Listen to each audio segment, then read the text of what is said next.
What's up, y'all? Welcome to the Undrunken Podcast. I'm your host, Courtney, and we get together weekly whether I'm interviewing friends or just sharing thoughts around alcohol-free living for anyone who is sober curious, or just plain had enough. New episodes drop every Monday, so hit that follow button and tell a friend so we can get undrunken together.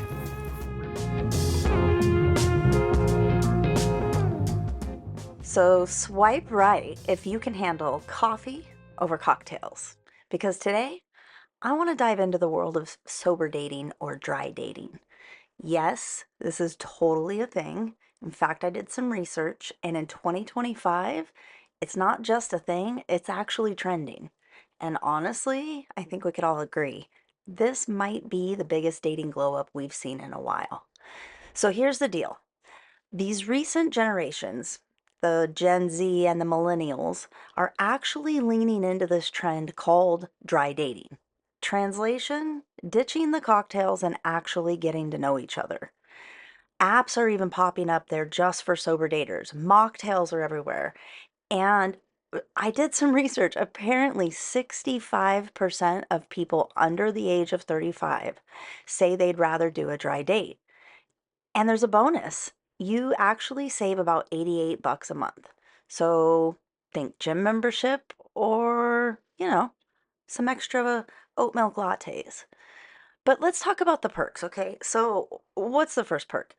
I think without alcohol, you can tell if you actually like the person, not just if it's the tequila talking.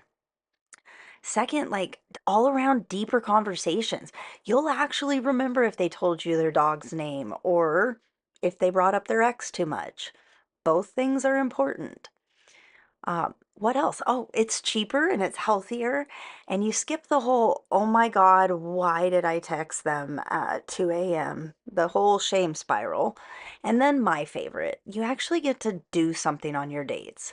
It's not just two people staring across a sticky bar table. You could go bowling or to a museum or an escape room or, me, I'm going to go mountain biking or hiking.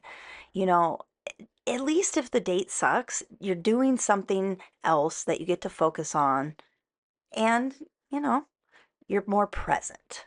So there's no perks without the challenges, right? I talk about this in all my interviews. What are the joys? What are the challenges? So it's not all sunshine and mocktails. There is still like this cultural pressure, right? So, absolutely, some people here, I don't drink and immediately assume you're boring. I talk about this all the time. My guests talk about this all the time. And spoiler alert, I'm not boring. You're just unimaginative. Dinner dates are scarier. Like suddenly your table manners are on display, right? Like you're more conscientious. And let's be honest, like there's this big question. Do you date somebody who does drink if you don't drink? I think for some people it's totally fine. For others, it's a deal breaker. Like, can you vibe with someone who's ordering their third margarita while you're nursing a Coke? I think only you can answer that one. But let's talk about what's trending and let's talk about what people are talking about. People are talking about slow dating, intentional romance, taking your time, getting to know someone without rushing. And, it sounds nice. It also kind of means a lot of texting, maybe for weeks at a time, right? So maybe there's a little bit more courage you got to take to actually get that date to happen. Um, and then the other thing that I found is trending sober sex, or as the internet calls it, sobergasms, which sounds like a wellness retreat, but actually just means people are realizing intimacy feels better when you're not half asleep from wine. So, okay, let's talk about some date ideas, right? What do you actually do instead of meet me for a drink? Obviously, do you want to grab a coffee? Right? There's coffee shops, tea houses. You do a boba date. You could go find your favorite food truck, mini golf, bowling, museums, farmers markets, hiking. We talked about that. Just going and walking around a park. Um, you know, you could really you want to test it, do an escape room. Nothing says soulmate like watching someone fail at riddles, or maybe it highlights, this person can't keep their cool under pressure. There's all sorts of things that you can do that will actually get you doing something with somebody instead of just sitting over drinks. So let's wrap this all up, right? Okay, here's the truth. I don't think that dry dating is deprivation. I think it's direction. You're not losing out by skipping the cocktails. You're actually building connections. You're cutting through the noise. You're going to filter faster. Honestly, you're going to save a lot of bad hangovers and worse decisions. So, what do you think? Like, have you been navigating this sober dating?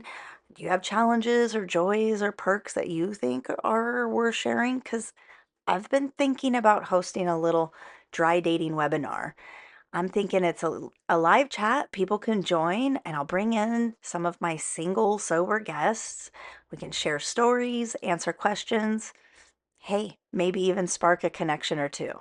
So, if that sounds fun to you, keep an eye out. I'll be sharing details soon. But until then, I hope you enjoyed this episode. May your dates be fun, your soda water fizzy, and if you do go to an escape room, I hope it's passable.